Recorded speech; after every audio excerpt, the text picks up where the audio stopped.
네, 오늘은 신명기 22장의 말씀을 가지고 하나님께서 알려주시는 질서라는 제목으로 말씀 함께 나누도록 하겠습니다. 우리가 사람과 사람이 살아가는 사회에서는 반드시 지켜야 하는 법들이 있습니다. 일종의 사회 질서라고도 하고요. 그리고 법적인 용어로는 기초 질서라는 말을 씁니다. 예를 들면 차는 차도로 운행해야 되고, 사람은 인도로 다녀야 되고, 사람은 횡단보도를 통해서만 도로를 건너가야 되고, 이런 법들, 기본적인 약속들이 있다라는 것이죠. 이것을 통칭해서 기초 질서라고 하는데요. 우리나라에서 해마다 이 기초 질서를 지키지 않아서 범칙금을 내는 사람들의 비용이 어느 정도 되냐면 38억 원 정도 된다라고 합니다. 그러니까 꽤 많은 사람들이 무단횡단하거나 혹은 차로 운전하실 때 도로교통법을 어긴다라거나 불법 주차를 한다거나 이런 것들이 다 포함되어 있는 거예요. 여러분, 살다 보면 사실 그렇게 크게 중요하진 않은데 이 기초 질서를 지키지 않음으로써 인간 사회에서 사실은 굉장히 어마어마한 피해들과 어려운 사고들을 만나기도 합니다. 그 대표적인 것이 혹시 여러분 기억할지 모르겠는데요. 2017년 12월에 일어났던 제천 스포츠센터 화재 사고였습니다. 이 사진을 보면 저기 쇼핑몰이 1층에서 시작된 화재가 꼭대기까지 다 타버려가지고 건물 거의 대부분이 이제 전소되고 무려 29명이나 사망하는 그 아주 슬픈 사고가 있었는데요.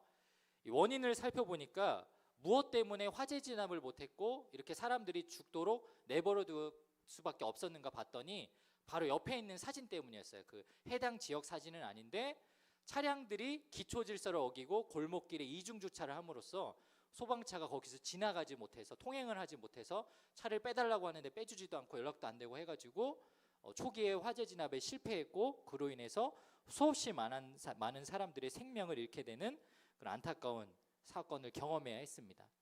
우리가 일상생활뿐만 아니라 일상생활에서 기초 질서를 지키지 않음으로써 받는 여러 가지 해도 있지만 우리 신앙생활하면서 그리스도인으로서 우리 세상의 법이 아닌 하나님이 우리에게 알려주신 기초 질서를 지키지 않음으로써 만나는 많은 불상사들이 있습니다. 그리고 반대로 우리는 하나님이 가르쳐 주신 이 질서들을 잘 기억하고 지킴으로써 하나님의 사람답게 살아가도록 저와 여러분이 노력해야 합니다. 오늘 신명기 22장은 또 앞으로 4주간 들여다볼 말씀은 저와 여러분이 그리스도인으로서 하나님의 자녀답게 지켜야 할 법들에 대해서 가르쳐주고 있는데요. 이 말씀의 시간을 통해서 저와 여러분이 정말 하나님 자녀답게 살아갈 수 있는 저와 여러분으로 변화되기를 주님 이름으로 축복합니다.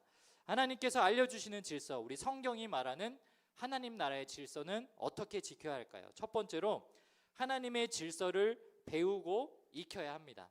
한번 따라해 볼까요? 하나님의 질서를 배우고 익혀야 합니다. 네, 우리 본문에 나와 있지 않지만 신명기 11장 1절 말씀인데요. 같이 한번 큰 목소리로 읽어보도록 하겠습니다. 시작. 그런즉 내 하나님 여호와를 사랑하여 그가 주신 책무와 법도와 규례와 명령을 항상 지키라. 네, 우리가 오늘 읽은 성경이 이제 신명기인데요. 신명기는 어떤 책이냐면 여러분들이 그 생각했을 때 그러니까 이렇게 한자로 보면은 그 귀신이나 하나님 같은 전능하신 신을 가리키는 신자를 쓰지 않고 두 번째 표현한다라는 신을 씁니다. 그러니까 두 번, 다시 한번 이런 표현이 있어요. 그래서 다시 한번 명은 하나님의 율법을 가리키거든요. 하나님의 율법을 다시 한번 기록한 책이 신명기예요. 그 말인즉슨 어딘가 성경에 한 번 먼저 하나님이 가르쳐줬고 신명기에서는 두 번째 가르쳐주는 시간이라는 것이죠. 그래서 쉽게 설명하면 출애굽기에 하나님께서 십계명을 비롯해서 여러 가지 율법을 가르쳐 주시는데 출애굽기에 기록되어 있는 하나님의 율법은 아주 단답형으로 적혀 있는 답지 같은 거라면 이 신명기 성경은 그 하나님이 가르쳐 주신 율법을 어떻게 지켜야 되는지 잘 해설을 담아서 가르쳐 주는 해설집이라고 여러분 보면 됩니다. 제가 지난주에 유튜브를 보다가 그 유퀴즈 프로그램을 이렇게 재방송을 하나 보는데 서울대학교 교수님이 나왔더라고요. 근데 제 그 방송을 클릭한 이유가 뭐였냐면 서울대 교수가 가르쳐주는 공부 잘하는 비법이었어요. 그래서 이걸 보면은 저와 여러분들한테 좀 가르쳐주고 싶어가지고 여러분 공부 잘하고 싶잖아요. 그래서 도움이 되겠다고 해서 클릭해서 봤더니 그 교수님이 나와서 이런저런 강의를 막 하시는데 제 이렇게 가슴을 후벼 파는 그런 이야기를 하더라고요. 뭐였냐면 한국 사람들은 특히나 이제 우리나라 중고등학생들은 열심히 공부를 하고 문제집을 풀을 때 하나도 안 틀리려고 되게 노력을 하면서 푼다라는 거예요. 근데 그 학습 방법이 잘못됐다라고 가르쳐 주더라고요. 그래서 어떤 얘기를 하시냐면 어떤 문제를 풀기 위해서 지식을 잘 배우고 내가 이거를 잘 배웠는지 혹은 잘 모르고 있는지 점검하기 위해서 문제를 푸는 과정을 겪는데 그 문제 풀고 틀리는 것을 너무 겁내지 않았으면 좋겠다. 왜냐하면 문제를 풀고 틀린 문제가 많아지면 많아질수록 내가 학습해서 더 많이 배우게 되는 기회를 얻는 거기 때문에 집에서 문제집 풀거나 이럴 거 할 때 막 90점, 100점 받으려고 너무 열심히 노력하지 마라. 많이 틀려도 된다. 그리고 많이 틀렸으면 그만큼 더 많은 지식을 배울 기회를 갖는 거구나라고 생각하고 공부하라고 하시더라고요. 근데 제가 생각해 보니까 그렇게 살았던 것 같아요. 저 어렸을 때만 해도 시험도 아닌데 혼자서 문제집 풀 때 괜히 많이 틀리면 엄마한테 도 공부 제대로 안 하냐고 혼날까봐 몰래 이렇게 뒷장 넘겨서 답안지 보고 컨닝하고 집에서 혼자 공부할 때도 막 그렇게 거짓으로 했거든요. 그럴 필요가 없다라는 것입니다.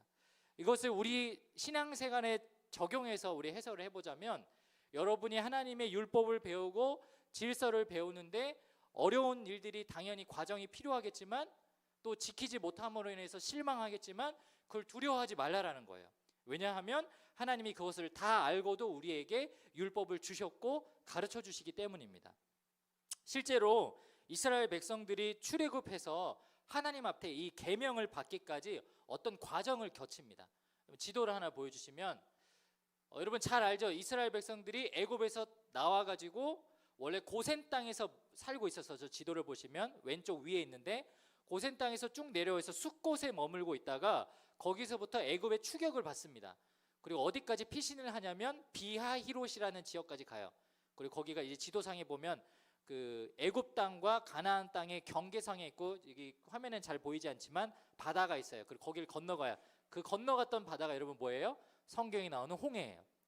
저 비하히롯에서 그래서 저 홍해의 바다를 건넌 다음에 드디어 광야 땅에 정착을 하는데 처음부터 우리가 알고 있는 광야 땅에 머문 것이 아니고 어디를 이렇게 좀 횡보를 합니다. 처음에는 마라라는 지역으로 가고요. 그 마라에서 이제 쓴물을 하나님께서 먹을 수 있는 물로 바꿔주시는 기적을 처음으로 경험하죠. 그리고 나서 엘림이라는 곳에 있다가 그 다음에 신광야로 갔다가 무슨 일이 있었는지 모르겠지만 그 다음 시내산에서 무려 3년 동안 머물러요. 그러면 엘림하고 신광야를 거치는 그 두 군데 지역을 다니는 사이에 어떤 일이 일어났다는 거죠. 자, 무슨 일이 일어났었는지 성경을 한번 볼게요. 출애굽기 15장 27절에 엘림에서 있었던 일에 대해서 하나님께서 이렇게 기록하셨습니다. 그 후에 이스라엘 백성은 엘림으로 갔습니다. 엘림에는 우물이 12곳이 있고 종려나무 70그루가 있었습니다. 그래서 이스라엘 백성은 그곳에 물가에 천막을 쳤습니다. 여러분 앞에 구절 잠깐만 다시 띄워주시면 여러분 엘림에 대해서 성경에 뭐라고 쓰여져 있죠? 우물이 12개가 있었다. 그리고 종려나무가 70그루가 있었다. 여러분 여기가 사막지대거든요. 사막지대임에도 불구하고 이렇게 우물이 많고 종려나무가 이렇게 많아서 그늘이 많았다라는 것은 어떤 것을 의미하죠? 여기가 굉장히 먹고 살만한 곳이었다라는 거예요. 자, 하나님이 이스라엘 백성을 출애굽시켜서 애굽 군대에 막 추격 피해서 열심히 도망가게 하신 다음에 처음에 데려가신 곳은 어디였다? 굉장히 좋은 곳이었다.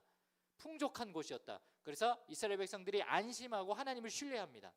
그런데 불과 며칠 지나지 않아서 또 한 번 이동을 하는데 그 다음에 만난 신광야라는 곳은 어디냐면 16장 1절에 나와요. 16장 1절에 보니까 이스라엘 모든 무리가 엘림을 떠나 신광야로 갔습니다. 신광야는 엘림과 시내산 사이에 있었습니다.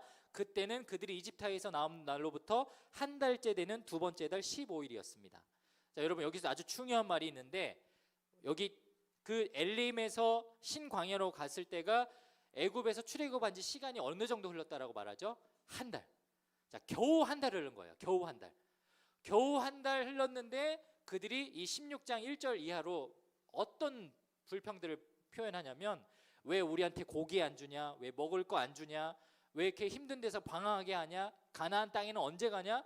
그때부터 이스라엘 백성들이 계속해서 하나님 앞에 불평을 하기 시작합니다. 그럼 여러분이 하나님 입장이면 어떻게 해야 돼요? 이놈의 자식들 아주 버르장머리가 없네. 내가 엘림에서 그렇게 좋은 데서 머물게 해주고 니네 먹지 못할 물이라 그래서 단물로 바꿔주고 온갖 니네 요구를 다 들어줬는데 뭐 이제 와가지고 고기 타령하고 있네. 화가 나가지고 벌하시지 않으실까요? 근데 하나님이 그걸 알고 계셨어요.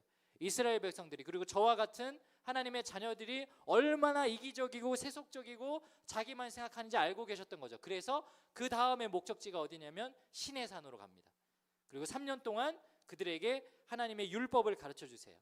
맞아요, 여러분. 이기적이고 인내심 없는 저와 여러분과 같은 우리 인간들에게 하나님께서는 가장 먼저 너희들이 먹고 사는 문제보다 너희들은 질서정연하게 사는 것이 필요하다라고 해서 율법을 그때부터 가르쳐 주셨다라는 것이에요. 그래서 십계명을 주셨고 1차적으로는 이스라엘 광야 백성들에게, 그리고 2차적으로는 그들의 후손들에게, 그리고 또 동일하게 오늘 이 말씀을 보고 있는 예수 그리스도를 믿는 저와 여러분이 어떻게 살아야 될지 모르는 저와 여러분에게 가르쳐 주기 위해서 율법을 주셨다라는 거예요. 근데 여러분, 우리 크리스찬들이 기독교인이라고 하면서 신앙생활하면서 뭐 사랑의 하나님, 뭐 어떻게 열심히 기도하고 예배하고 그냥 이 정도로만 신앙생활에 대해서 그냥 터부시하는 것들이 많이 있는데, 사실은 그러지 않아요. 여러분, 우리가 정말 하나님의 자녀라면 하나님의 백성답게 살아가야 하는 법들이 뭐가 있는지 여러분 다 그걸 알아야 됩니다. 깨달아야 돼요. 여러분 정말 그렇게 알고 있는지 스스로를 점검해 봐야 됩니다. 영어 단어에 비유하자면 보통 유치원생들 정도 되는 어린 아이들이 미국에 가서 대화를 하려면 100단어만 알면 된대요. 100단어, 단어 100개 정도. 뭐 컵, 뭐 워럴, 뭐 이런 아주 그냥 필수적인 생활 단어만 알아도 한 6, 7세 정도는 미국에 가서 충분히 생활할 수 있대요. 근데 중고등학생이 되고 성인이 되면 최소 1000단어에서 2000단어는 알아야 생활을 할 수 있다고 합니다. 그 말인즉슨 우리가 정말 하나님의 자녀답게 살려면 하나님의 계명이 무엇이 있는지 십계명만 아는 정도가 아니라 율법을 배우고 깨닫는 그런 과정을 거쳐가야 한다라는 것이죠. 여러분이 얼마나 하나님의 말씀을 잘 알고 있는지 제가 테스트를 한번 해보도록 하겠습니다. 여러분 여기 보면은 여러 신학적인 용어가 있어요. 이거는 계명과 상관이 있는 것도 있고 흔히 말하는 기독교 교리랑 굉장히 연관되어 있는 질문들입니다. 진리, 중생, 칭의, 성화, 예정, 은총 뭐 이런 여러 가지 단어들이 있죠. 나는 이 중에 혹시 아는 단어가 한 5가지 이상 된다. 5가지 이상. 난 그래서 이걸 막 말로 설명할 수 있다. 오, 대단해요. 그래서 한두 명 있네요. 근데 한 15가지 혹은 20가지 이상 되면은 잘 모르겠죠, 여러분. 일반 계시, 특별 계시, 칼빈, 루터, 쯔빙글리, 요한 웨슬리, 알미니안, 자유주의, 정통주의, 상목 이렇게 나오는데 상목 알아요? 상목? 네, 다행이네요. 이상현 목사의 준말입니다. 유튜브 상목TV 구독 부탁드립니다. 저건 빼도 돼요? 여러분 이게 별거 아닌 것 같지만 사실은 우리 목자님들이나 저 어렸을 때는 교회에서 주구장창 가르치는 내용들이었어요. 야, 이게 어떤 것이냐? 중생이 뭐냐? 칭의가 뭐냐? 그리고 성화의 과정이 뭐냐? 이거를 말씀으로 달달달 외우고 그리고 누군가한테 설명할 수 있고 가르칠 수 있는 수준으로 했었고 심지어 시험도 봤습니다. 근데 왜 이게 중요하냐면 다음 페이지 넘겨주면 우리가 성경을 읽어보면 성경은 크게 2가지를 가르쳐줘요. 첫 번째는 뭐냐면 성경은 무엇을 믿는지 가르쳐줘요. 그리고 무엇을 믿어야 구원받는지 구원의 문제에 대해서 가르쳐주고요. 나머지 절반의 내용은 뭐냐면 믿는 사람이 어떻게 살아가야 되는지 가르쳐주거든요. 여러분 우리 특히 청소년 시기에 우리가 간과하는 것이 있는데 그게 뭐냐면 믿으면 됐지. 믿으면 구원받는다잖아. 나 예수님 믿어요. 나 구원받았어요. 나 침례 받았어요. 그런 표현으로만 자기 믿음을 터부시하는 경우가 너무 많다라는 거예요. 근데 그 다음도 굉장히 중요해요. 믿는 사람들이 어떻게 살아가는지 그 방법에 대해서 배우고 깨달아야 된다는 거입니다. 여러분 구글 설문지에 비크리스천들이, 비기독교인들이 굉장히 많이 기독교와 관련돼서 질문하는 것이 있어요. 여러분 그게 뭔지 알아요? 이순신 장군 천국 갔나요? 그거 엄청 많이 물어봐요. 그래서 예전에 한 유튜버가 이순신 장군이 천국에 갔을까요? 라는 대문짝 썸네일을 올려놓고 그거에 대한 그 구원적 교리로 설명했던 그런 영상도 있어요. 우리가 성경을 볼 때 무엇을 믿고 어떻게 구원받는지 굉장히 중요하고 구원받는 사람이 어떻게 살아가는지 그것도 굉장히 중요합니다. 사진 하나 보여주시면은 그래서 이거에 대해서 여러분들이 스스로 답할 수 있어야 돼요. 살인자도 예수 믿으면 천국 가는가? 신천지 신자도 회개하고 교회 다니면 구원받는가? 주일 예배 빠지면 벌을 받는가? 집에서 예배 드려도 되는가? 이순신 장군은 구원받았을까? 자살해도 천국 갈 수 있는가? 이런 질문들에 대해서 여러분이 성경적으로 해석하고 대답할 수 있어야 한다는 것이죠. 여러분, 여기 나와 있는 이 6가지 질문이 신학적으로 보면 굉장히 난이도가 낮은, 수준 낮은 질문이거든요. 근데 여러분, 이 질문들에 대해서 대답할 수 있어요? 이거 대답할 수 없으면 여러분 신앙에 문제가 있는 거예요. 나는 그만큼 율법에 대해서, 계명에 대해서 모르고 있다는 것이죠. 다음으로 넘어가서, 여러분, 그래서 우리들이 이 신앙생활하면서 하나님의 말씀을 잘 배우고, 그 무엇보다 이 성경에 기록되어 있는 어떻게 믿은 대로 지켜야 하는 것인지 우리가 깨닫는 시간들이 필요하다는 것입니다. 베드로전서 2장 2절은 그래서 우리에게 이렇게 고백합니다. 갓난아기가 젖을 탔듯이 순결한 말씀을 사모하십시오. 그러면, 여러분 같이 한번 읽어볼게요. 그러면부터 시작. 그러면 여러분의 믿음이 자라나고 구원을 받게 될 것입니다. 여러분, 이 말씀을 역설적으로 해석하면 내가 믿음이 자라나기 위해서, 내가 구원받기 위해서는 무엇을 해야 한다는 거예요? 말씀을 사모해야 된다. 말씀을 읽어야 된다. 말씀을 공부해야 된다는 거예요. 여러분이 수학시험 잘 보기 위해서 수학 공부하듯이, 영어 단어 외우듯이 하나님의 말씀을 연구하고 배우는 과정을 거쳐야 정말 그리스도인답게 살아갈 수 있는, 세상에 나아갈 준비를 하는 것이죠. 그래서 여러분, 고등학생 시절을 그냥 허투루 보내지 마세요. 여러분 시기에 말씀을 연구도 해보고 질문도 해보고, 목자님에게 혹은 저에게 목사님, 정말로 이 계명을 지키는 것이 어떤 의미가 있나요? 제가 이러이러한 잘못들을 저질렀는데 그러면 어떤 벌을 받나요? 스스로한테 질문하고 저한테도 물어보고 답을 찾고, 그렇게 살지 않기 위한 노력을 해야 한다는 것입니다. 사랑하는 여러분, 하나님께서 그러기에 여러분에게 율법을 주신 거예요. 저 여러분 이걸 지키시라고 가르쳐 주시는 거예요. 우리를 자녀 삼아 주시고 언약 백성 삼아 주셔서 우리와 여전히 약속 관계에 있다라고 하나님께서 선포하시는 것입니다. 사랑하는 여러분, 저와 여러분이 율법을 잘 배우고 익히고 그것에 대해서 관심을 가지고 깨닫고 익힘으로써 하나님께 자녀답게 살아갈 수 있는 저와 여러분 모두가 되시기를 주님의 이름으로 축복합니다. 우리 옆에 친구 보면서 이렇게 한번 인사 좀 합시다. 제발 좀 공부 좀 하자. 네. 이제 공부 좀 하세요. 성경 공부 좀. 네, 성경 공부 좀 하셨으면 좋겠습니다. 자, 두 번째로 성경이 말하는 우리 하나님 나라의 질서를 우리는 어떻게 지켜야 될까요? 우리는 이 질서를 지킬 때 함께하는 모두를 위해서 지킨다라는 마음으로 이 하나님의 율법을 기억하고 지켜야 합니다. 한번 따라해 보겠습니다. 함께하는 우리 모두를 위해 지켜야 합니다. 네, 우리가 율법을 왜 지키냐? 첫 번째로는 하나님과 나와의 관계를 위해서 지키는 거고요. 그리고 두 번째로는, 아주 큰 폭으로는 우리가 왜 이 질서를 지키냐면 함께하고 있는 우리 사람들, 우리 기독교인뿐만 아니라 함께하는 우리 모두를 위해서 이 법을 지켜야 한다는 거예요. 하나님께서 앞서 말씀하신 대로 하나님의 율법을 지키며 살아가야 되는 것을 가르쳐 주셨다면, 이 신명기 21장 이후로는 구체적으로 여러 가지 법들에 대해서 가르쳐 주세요. 근데 여러분 10계명 기억하죠? 너는 나 외에 다른 신을 내게 두지 말라면서 1, 2, 3, 4계명은 하나님과 관련된 계명을 지키라고 하고, 5계명부터 10계명까지가 사람 사이에, 인간 사이에 지켜야 할 계명인데, 첫 번째가 네 부모를 궁경하라, 그 다음에 6번째가 6계명이 살인하지 말라, 뭐 도둑질하지 말라, 이런 것들이 나옵니다. 오늘 이 22장은 다른 어떤 것보다 이 이스라엘 백성들뿐만 아니라 인간 사회에서 이기적으로 사는 사람들의 이기주의, 방관주의를 조심하라고 가르쳐주고 있는 거예요. 그래서 22장 1절에서 4절 말씀에 보면, 네 형제의 소나 양이 길 잃은 것을 보거든 못 본 채 하지 말고 너는 반드시 그것들을 끌어다가 형제에게 돌릴 것이요. 2절, 네 형제가 내게서 멀거나 또는 네가 그를 알지 못하거든 짐승을 네 집으로 끌고 가서 형제에게 돌려줄 것이요. 3절, 낙이라도 그리하고 의복이라도 그리하고 형제가 잃어버린 어떤 것이든 네가 못 본 채 하지 말 것이며, 4절에도 나옵니다. 낙이나 소가 길에 넘어진 것을 보거든 못 본 채 하지 마라. 여러분, 여기 계속해서 반복해서 나오는 명령이 뭐예요? 못 본 채 하지 마라. 못 본 채 하지 마라. 하나님이 왜 이런 명령을 주셨는가?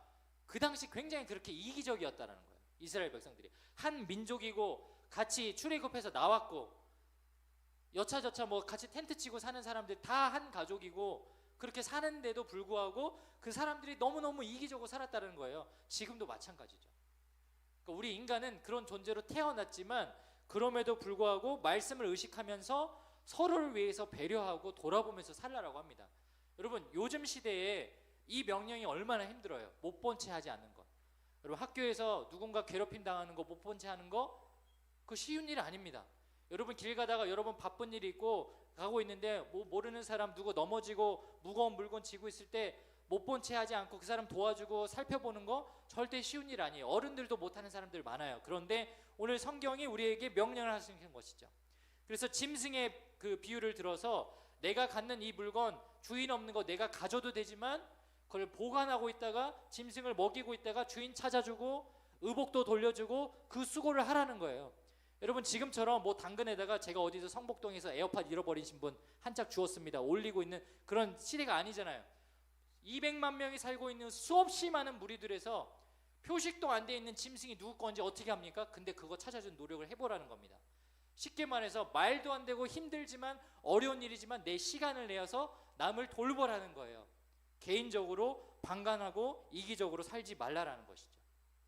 그리고 두 번째로 하나님께서 이 질서를 통해서 22장을 통해서 가르쳐 주시는 중요한 교훈은 무엇이냐면 종교적 혼합주의를 조심하라고 가르쳐 주십니다.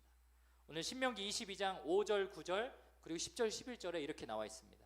여자는 남자의 의복을 입지 말 것이요 남자는 여자의 의복을 입지 말 것이라.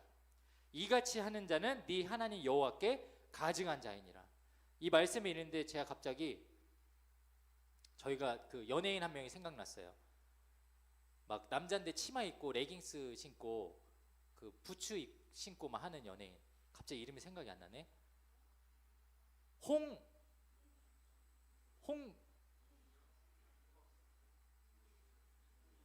홍석천 말고요. 네, 노홍철. 아, 죄송합니다. 홍씨가 아니었네. 노홍철 막 어때 예전에 넷플릭스 그 먹보와 털보인가 그 막 보면은 막 치마 입고 옆에 사람한테 치마 너도 입어봐 시원해 막 이러면서 막 권하고 이러죠. 이거를 우리가 읽는 그대로 그냥 받아들이면 안 됩니다. 그러면 그게 뭐 죄냐 그 가증한 것이니까 막 돌로 쳐 죽여야 되냐 여러분 그렇게 정죄하라는 게 아니에요. 무엇이냐면 이제 뒤에서도 나오는데 여자는 남자의 의복을 입지 말고 남자는 여자의 의복을 입지 말라. 이거는 단순하게 하나님이 창조하신 그 모습을 유지하면서 살라는 것입니다. 남자는 남자답게 여자는 여자답게 살라는 거예요. 자, 9절에 보면 네 포도원에 두 종자를 섞어 뿌리지 말라. 여러분한테 밭이 있어요. 그 드넓은 밭에 배추도 심고 고추도 심고 뭐 토마토도 심고 뭐 여러 가지 심을 수 있잖아요. 근데 같은 종자를 씨 뿌리지 말라는 겁니다. 그렇게 해서 수확할 수 있지만 네가 뿌린 씨의 열매와 포도원의 소산을 다 빼앗길까 아니라 하나님은요 그렇게 섞어서 혼합적으로 뭐 니들이 먹는 거마저도 그렇게 하지 말라라고 하나님 명령하셨어요. 10절 너는 소와 나귀를 결의하여 갈지 말며 결의한다라는 것은 멍에를 씌우는 겁니다. 밭을 갈 때 멍에를 씌워가지고 이게 밭을 가는 작업을 하잖아요. 근데 한 짐승 한 종류로만 멍에를 씌워서 매라는 거예요. 11절 양털과 배실로 섞어 짠 것을 입지 말지니라. 오늘 여러분 옷 입을 때 면하고 폴리에스테르 다 섞인 옷 입잖아요. 저 이거 섞였거든요. 이 폴리 100%면 이 옷 한 200만 원 넘어갑니다. 여러분 무슨 말이냐면 하나님께서는 별거 아닌 일 같지만 먹는 것도 입는 것도 심지어는 짐승을 기르는 것도 이게 다 내 소유지만 하나님은 구별해서 쓰라고 하세요. 구별해서. 그 궁극적인 이유가 무엇이냐면 그걸 먹으면 뭐 잘못되고 내 의식이 변화되고 뭔가 문제가 생기는 것이 아니라 하나님의 백성답게 사는 것을 노력하지 않는 혼합주의 세상이 되어버린다는 것이죠. 그리고 여러분 지금 이 시대가 사실 그렇지 않아요?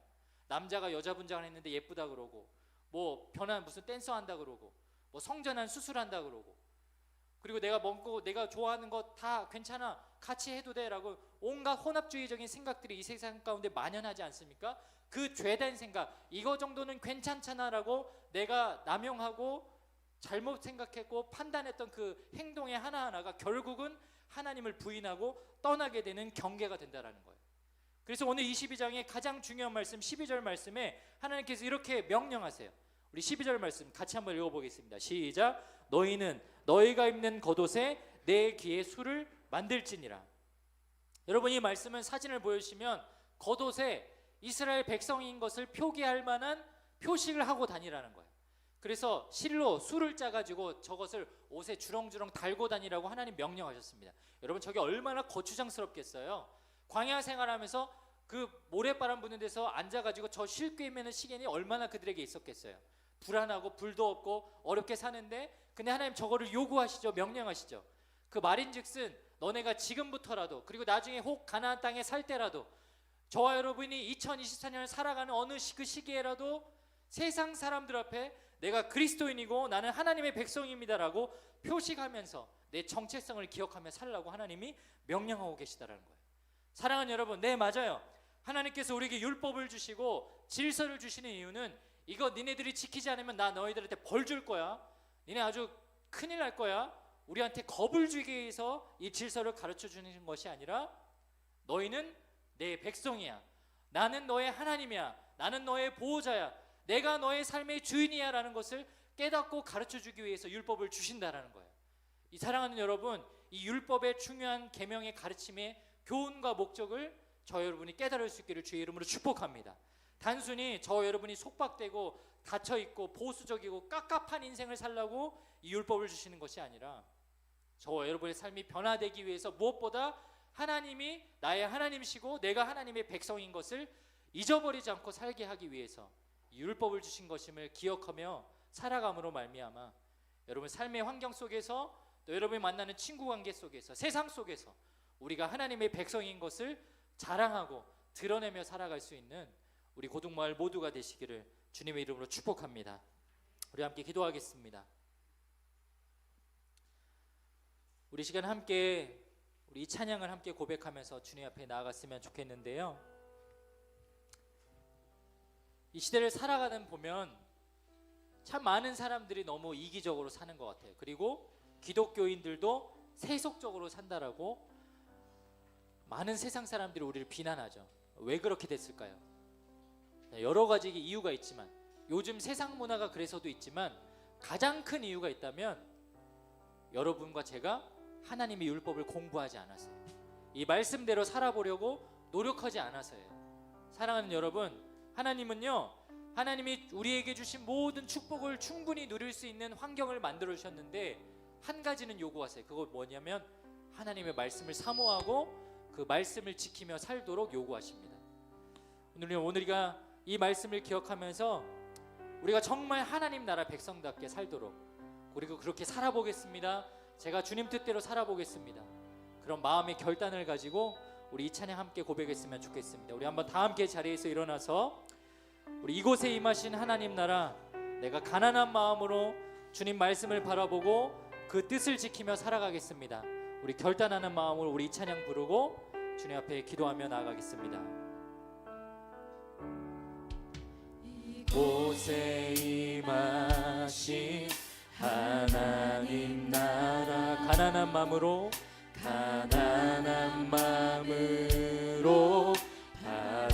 바라보리라.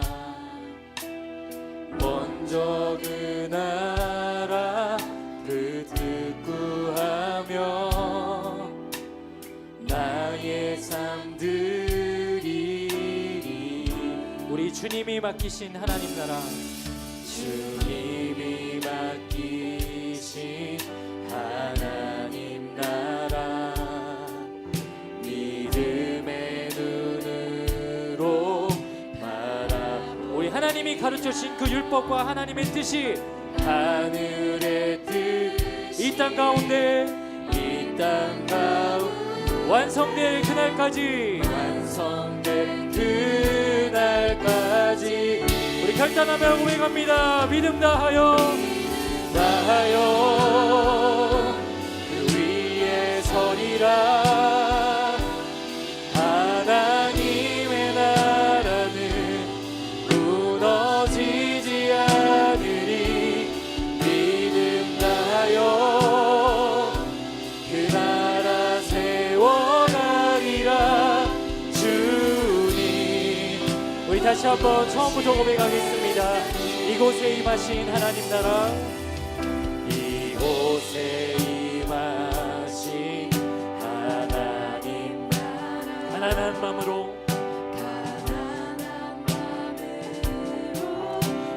바라보리. 먼저 그 나라 먼저 그 나라 그 뜻 구하며 나의 삶 드리리. 우리 주님께서 맡기신 하나님 나라, 주님이 맡기신 하나님 나라, 믿음의 눈으로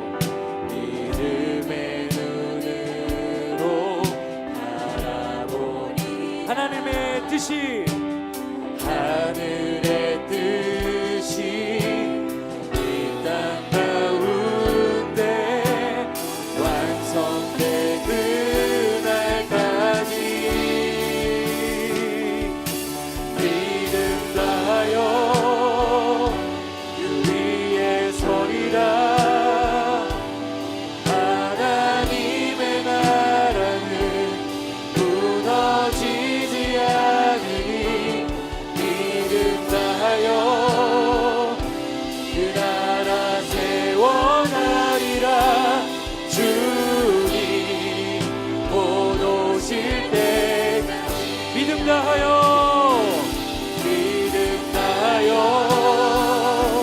그 위에 서리라.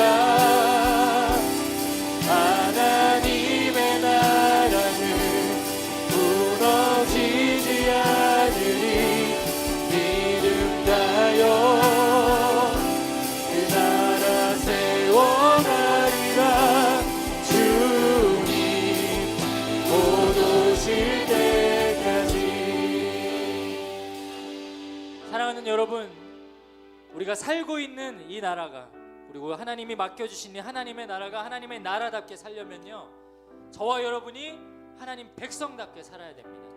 하나님이 말씀하신 계명을 기억하고 그것을 지키려 노력하고 그 삶 속에 하나님의 말씀을 지켜 행하는 열매들이 드러나야 하죠.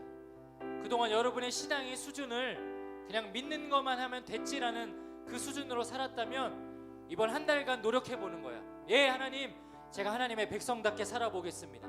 제가 이기적으로 살지 않겠습니다. 못 본 채 하지 않겠습니다. 하나님의 백성답게 서로를 돌아보고 지켜 행하고 하나님의 말씀이 가르쳐주신 의미가 무엇인지 제가 공부해 보겠습니다. 사랑하는 여러분, 이 시간 결단했으면 좋겠는데요, 함께 기도했으면 좋겠습니다. 하나님, 제가 하나님의 율법을 가까이 하고 그 말씀을 배우고 깨달은 대로 지켜 행하는 내가 되게 하여 주시옵소서. 세속적으로 변하고 이기적으로 변하고 하나님 자기만 알고 있는 이 세상 가운데 하나님 나라 백성답게 살아가는 우리들이 되게 하여 주시옵소서. 하나님 백성답게 살게 하여 주시옵소서. 그렇게 살아가는 우리들이 될 수 있도록 주님 역사하여 주시옵소서. 우리 주님의 이름을 크게 한번 부르짖고 기도합니다. 주여. 살아계신 하나님, 주님 가운데 우리 그렇게 살기 원합니다. 하나님, 내 하나님의 율법을, 하나님의 계명을, 하나님의 말씀을 내 마음에 새기고 살아가게 하여 주시옵소서. 내가 구원받기 위해서, 내 생명만 위해서, 내 자신만 위해서 신앙생활하는 것이 아니라 하나님이 요구하신 대로, 가르치신 대로 하나님뿐만 아니라 이 세상에 살고 있는 우리 모두를 위해서 주님 마음으로 살아가는 우리들이 될 수 있도록 주여 주님의 역사하시고 함께 하여 주시옵소서. 주의 말씀 가운데 순종하며 살아가는 우리들 되게 하여 주시옵소서. 내 믿음을 다하여 마음을 다하여 하나님의 나라의 백성답게 살아갈 수 있도록 주님 우리를 도와여 주시옵소서. 주님 하나님의 뜻이 이 땅 가운데 완성될 수 있도록 주님 역사해 주시옵소서. 하나님의 나라와 그 뜻을 구하며 살아가는 주의 백성들이 되게 하여 주시옵소서. 주님 우리 구별될 수 있도록 우리 고등학생 시절 가운데 하나님의 뜻이 무엇인지 깨닫고 변화될 수 있도록 주님의 인자를 주의 도와여 주시옵소서.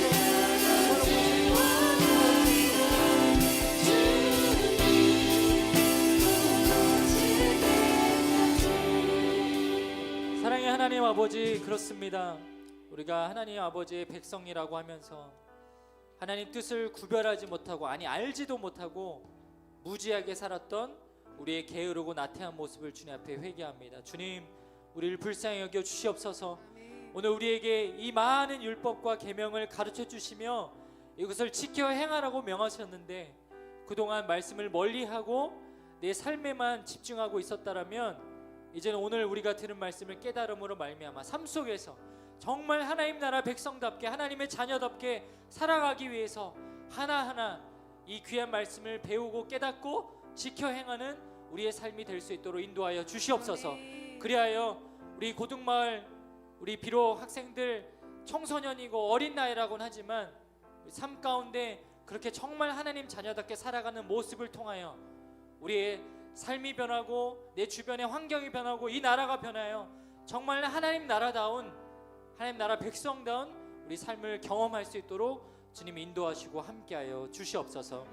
이제는 우리 주 예수 그리스도의 은혜와 하나님 아버지의 극진하신 사랑하심과 성령 하나님의 역사하심, 교통하심이 오늘 신명기 말씀을 통하여 하나님의 말씀을 배우고 익히며 그 말씀을 우리 모두를 위해 지키며 살기로 결단하는 우리 고등마을 모든 친구들 머리 위에, 그들과 함께 하시는 목자님들 위에, 그들의 가정과 직장과 모든 환경 위에 이제로부터 영원까지 함께 하시기를 간절히 축원하옵나이다.